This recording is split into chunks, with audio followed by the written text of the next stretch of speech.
Okay, so let's discuss balance training. So what I want you to aim for is about 10 to 15 minutes of focused, strictly balanced training. And we'll find a good starting point and I'll teach you how to progress from there. One thing to consider is if you feel unsafe or if you feel like you do have a risk of falling, go into a corner, in a corner of a room so that you have the walls on either side. So you can stand with the walls in front of you, or if you feel like you're gonna fall backwards, you can stand with the walls behind you. But you always wanna make sure that you're feeling pretty safe. If you have railings beside you or any other structure in front of you, that's good too. You just don't wanna feel like there's a risk of falling. So we wanna find a position that's challenging, but not so hard that you can't do it. So start with something that's a little tough, but something that you can manage. So the first thing that I want you to consider is your foot positions. So are you standing with your feet together? Are you standing with your feet shoulder width apart? One foot in front of the other? Single foot, okay? So that foot position, that's the first thing that I want you to consider. Another variable here is shoes on versus shoes off. Some people find it easier with shoes off, some people find it harder. I like working with shoes off because that's gonna work the muscles of your feet better and it should give you better feedback from the ground. So you're gonna be working on your foot proprioception. Okay, so shoes on, shoes off, foot position. Inline is harder than feet together.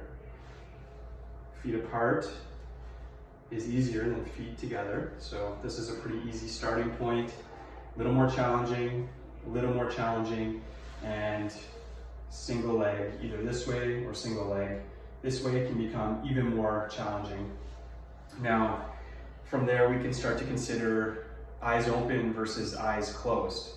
So standing feet together, eyes open is one thing, but eyes closed right away, you can see that when you take vision away, it gets quite a bit harder. So standing in line, eyes closed, right away, feels quite a bit more challenging. Okay, so that's probably a good starting point for myself there. It was a little bit challenging, but doable. Or single foot, eyes closed, pretty challenging, but doable. So maybe that's a good starting point for any of the balance training that I'm gonna do. And then what I want to do is I can either go by reps or time. So we want to see that it improves over time. So if I'm here, eyes closed, and I'm able to hold for, let's say, 5 seconds, 10 seconds, with feeling relatively controlled and easy, then maybe what I want to do is do sets and reps of 5 to 10 seconds per side, and then do quite a few of them to build up my endurance over time, okay? The next thing that I want you to consider is head positions. So inline stance, eyes open, not too bad, but then as soon as I start to add in head motions, it starts to feel quite a bit more challenging. So foot position, eyes open, eyes closed, head position, shoes on, shoes off. We start to see that there's a lot of variations that we can work with here. Then you can start to add in different types of eye movements. Okay, so we can go pick 2 objects in front of you, 2 pictures, and jump from left to right with the eyes, or up and down, and we start to see that that becomes challenging. Or we could add in tracking from side to side. And you can see how that starts to get pretty challenging. Okay, so that's how we can add in eye movements there. We also commonly want to do convergence, in and out, in and out. So lastly, we can add in an unstable surface.